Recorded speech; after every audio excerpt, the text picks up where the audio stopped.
अदालत से कह रही थी कि तौजीहात पेश ना करें, लेकिन आपकी लीगल टीम का शायद ये फैसला था कि हम will stick to the answer that we have given to the court, जो कल आपने दिया था, और बार बार उसी के बारे में बात होती रही, लेकिन अदालत उससे तसल्ली नहीं हुई अदालत की। वो कह रहे थे गैर मशरूत माफी नहीं है। आगे भी यही मामला रहेगा सर, क्योंकि अब तो इसके बाद तो चार्जेस प्रेस होंगे, इंडाइट किया जाएगा। हेलो, क्या आप मुझे सुन सकते हैं? जी जी सुन रहे हैं फैसल भाई।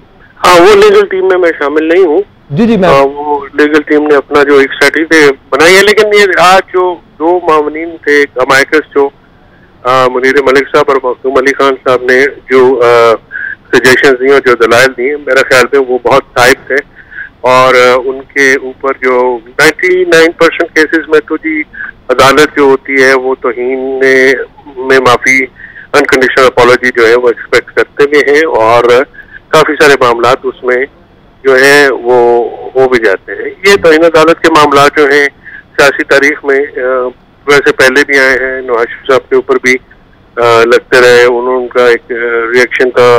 मेरा ख्याल में इस पर काफी सारी लीगल ऑप्शन अभी अवेलेबल हैं खान साहब के पास। क्या वो उनको इस्तेमाल करते हैं, या वो अदालत के सामने अपना कॉन्डक्ट जो आज भी एक अपॉर्चुनिटी मेरे ख्याल में दी गई है कि और क्या ऑप्शन है फैसल साहब उनके पास? देखिए, मामला को चैलेंज किया जा सकता है, आगे भी किया जा सकता है, लेकिन ये फैसला जो है वो इसको डिसाइड करना तो उनकी लीगल टीम या उनका अपनी स्ट्रेटेजी होगी कि वो इसको आगे कैसे लेके जा सकते हैं।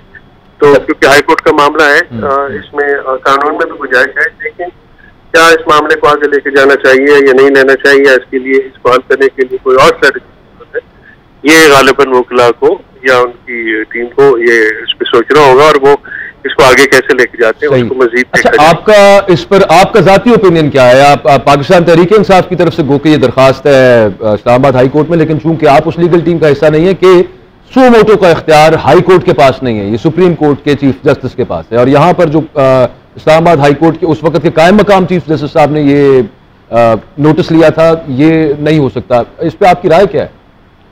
इसमें मैं ये बात तो दो तीन जजमेंट्स हैं मुझे जो याद पड़ती है। एक तो मंसूर अली शाह साहब का जजमेंट है लाहौर हाई कोर्ट के एक फैसले के मुताबिक, उस पे उन्होंने उनको सेटिस्फाइड करते हुए कहा था कि आपके पास ये सो मोटो पावर्स नहीं है। अच्छा। दूसरा चीफ जस्टिस उमर अता बंदयाल साहब का एक जजमेंट है, उसमें ये बात रीइटरेट की गई है या दोबारा दोहराई गई है कि जो 184(3) के तहत सो मोटो का इख्तियार होता है, वो इख्तियार जो है वो चीफ जस्टिस सुप्रीम कोर्ट इस्तेमाल करते हैं। वो सो मोटो का इख्तियार और ये जो रजिस्ट्रार का नोट है, ये क्या आपस में मुतखादम है, ये बात कानूनी तौर पे की जा सकती है। इसमें मुख्तलिफ राय हो सकती हैं और मुख्तलिफ राय होंगी भी।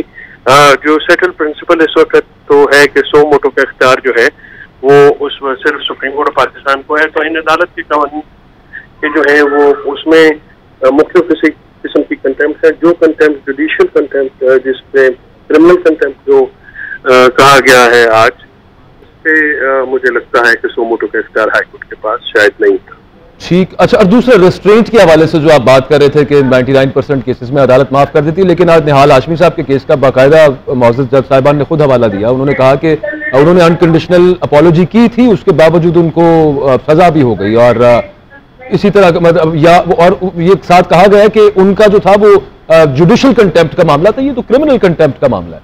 और निहाल हाशमी हो या तलाल चौधरी हो या दानियाल, उन केसेस का इस केस से कोई रेलेवेंस नहीं है। ये डिफरेंट केस है।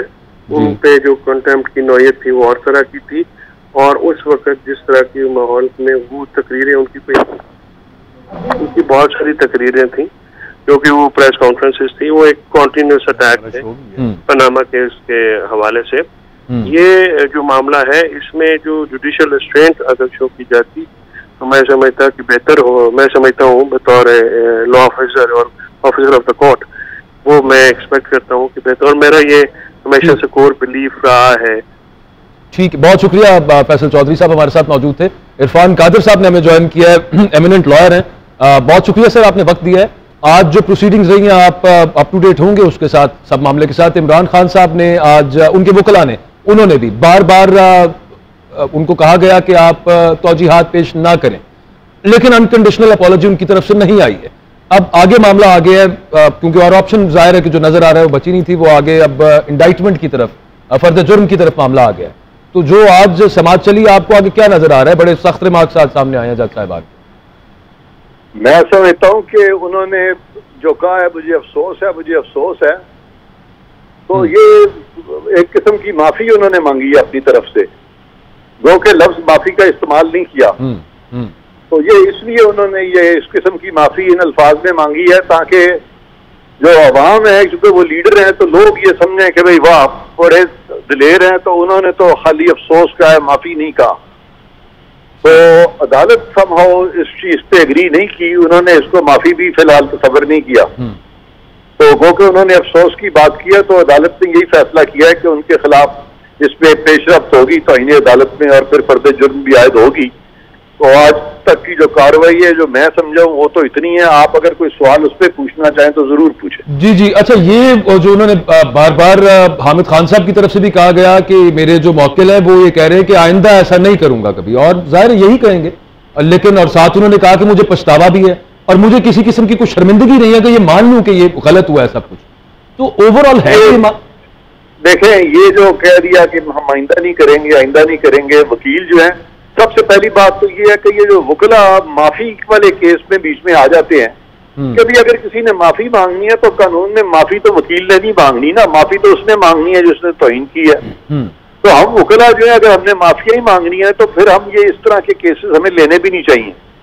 और माफी जो है, क्योंकि ये एक बड़ी सब्जेक्टिव चीज है, जिसने मांगनी है उसको सामने आना चाहिए। अब हामिद खान साहब का ये कह देना कि जी आइंदा ये नहीं होगा, तो ये तो पिछली दफा भी उन्होंने यही कहा था कि आइंदा नहीं होगा, जो 2013 में जो केस हुआ था, और उसमें सुप्रीम कोर्ट ने कह दिया साफ तौर पे कि आइंदा आप इस किस्म की जबान इस्तेमाल नहीं करेंगे। तो इन्होंने उसके बावजूद सख्त जबान इस्तेमाल कर दी। तो आइंदा वाला तो आर्गूमेंट जो है बड़ा कमजोर आर्गूमेंट था जो हामिद खान साहब ने किया। ठीक, अच्छा, इरफान कादिर साहब, जो सो मोटो का इख्तियार भी चैलेंज किया है पाकिस्तान तहरीक इंसाफ ने, उस पर आपकी ओपिनियन क्या है कि हाई कोर्ट के पास सो मोटो का इख्तियार होता है? देखिए, सुओ मोटो का जो इख्तियार है वो उन्होंने चैलेंज किया है कि इनके पास है कि नहीं है। ये तो सुओ मोटो का इख्तियार तो हम देखते हैं कि 184(3) में इस्तेमाल हो रहे हैं, और 184(3) में रेफरेंस जो है वो आर्टिकल 199 को है।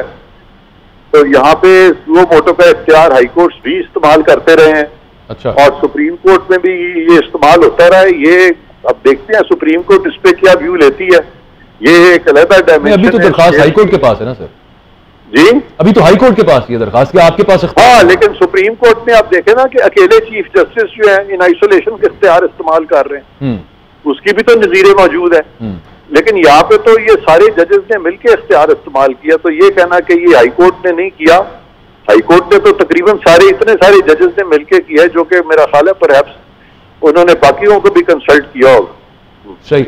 अब सर, आपने एक बात की कि हम वकीलों को, मतलब वो माफी वकील ने आके मांग लेनी है, उसके बाद मौकिल दोबारा वो कुछ करता रहे, तो वो उस तरह का केस नहीं लेना चाहिए।